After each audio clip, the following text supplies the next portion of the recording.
but there really has been nothing quite like Leatherface. I'm sure you agree that it is the baddest and weirdest and sickest horror movie villain of all time. Wouldn't you agree? I mean, am I off base on this? Sick. Yeah. Wicked sick. Wicked sick, as we'd say back in Boston.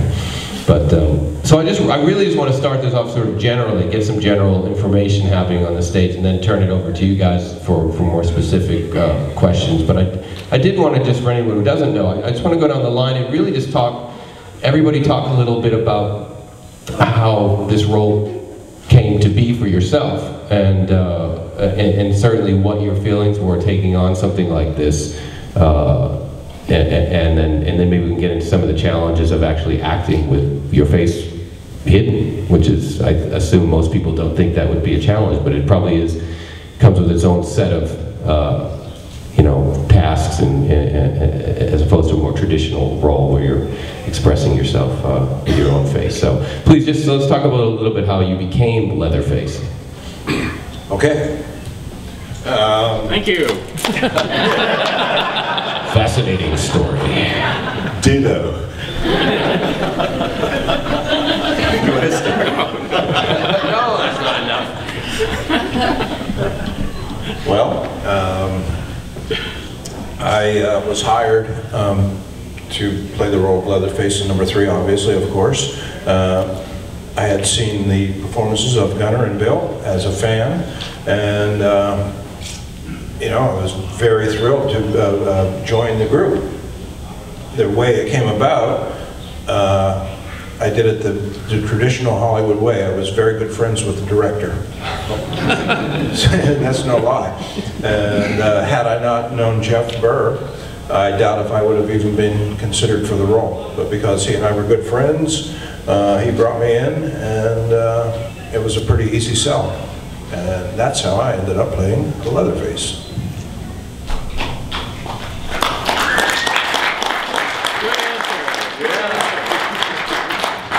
Now I'll tell the answer that ought to be true.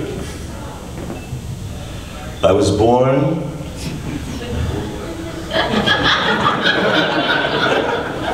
You died. He's dying now. Flop sweat.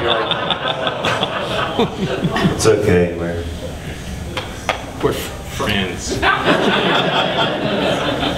good friends. I was just called. Had an agent in Austin, Texas. Said, hey, Bill, you want to go audition for a Toby Hooper movie? Sure. It's the sequel to Texas Chainsaw Massacre. Uh-huh. You remember that? No, I haven't seen that yet. Get a copy. Your audition's tomorrow, so. And then after I saw the movie, I checked all the locks in the house a couple of times. That's a very frightening movie. And you can't quite put your finger on the that makes me feel uncomfortable. It's very nasty, psychologically twisted, and therefore deeply enjoyable film. So I auditioned, and they liked it, and I went through the process and worked with Caroline. And, my favorite prop for the saw was a little piece of wood. This is your saw. Go over there without any words and make us believe something. So, yeah, I was going to ask, what is the audition prep process like for a part like that? I mean, do they have a mask for you? Do they have makeup? No. The casting directors, I think, have their own special kind of voodoo that they do to you, and that they'll know. So I think some of it's like telepathy, If you can hear me, then you will be doing the right thing, and I will cast you. If not, you'll be out of here. So, it's sort of what it's like, And at least for me. But I saw Caroline, and it was easy to fall in love with her. And I knew I couldn't, take her in front of everyone there. So all the dynamics were in place. And I just played the room. And they liked that, and then we brought Toby in, and it got really weird. As he comes in, and he's already tripping like he's on acid or something. And we're all picking it up. And It got pretty electric in there. Caroline was awesome. She did the scene.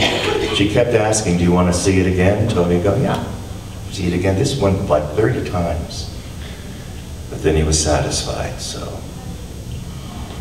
So that's when Bill Moseley kept smashing LG's head in with the hammer.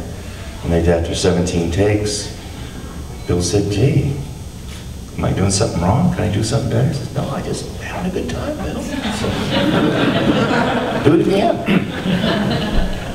Well, that is true about Toby. He really enjoys it if it gets really weird. I mean, especially if somebody gets hurt, you know. Oh, I shouldn't say that. I just heard about the movie. I ran into a guy who I'd been in a play with, of Mice and Men, and we were having a cup of coffee reminiscing, and a friend of his joined the conversation and said, gosh, you'd be perfect to play the killer in this movie that I'm going to be in, but they've already cast the part. And so, I don't know, a week or two later, I'm walking down the street and I run into him and he says, and I don't even recognize him, and he says, hey, that part, the guy they cast is holed up drunk in a motel. And they're looking for someone to play the killer. So he gave me the name of the casting director, and I asked him, I said, what part are you going to be playing? And he said, well, I decided there's just too much bad karma with this sort of thing. I mean, it was the mid-'70s, you know, sort of 73, early 70s, which is the kind of way people talk then. So he said, so I've decided not to be involved with it. And I often wonder if he's kicking himself now, 40 years later.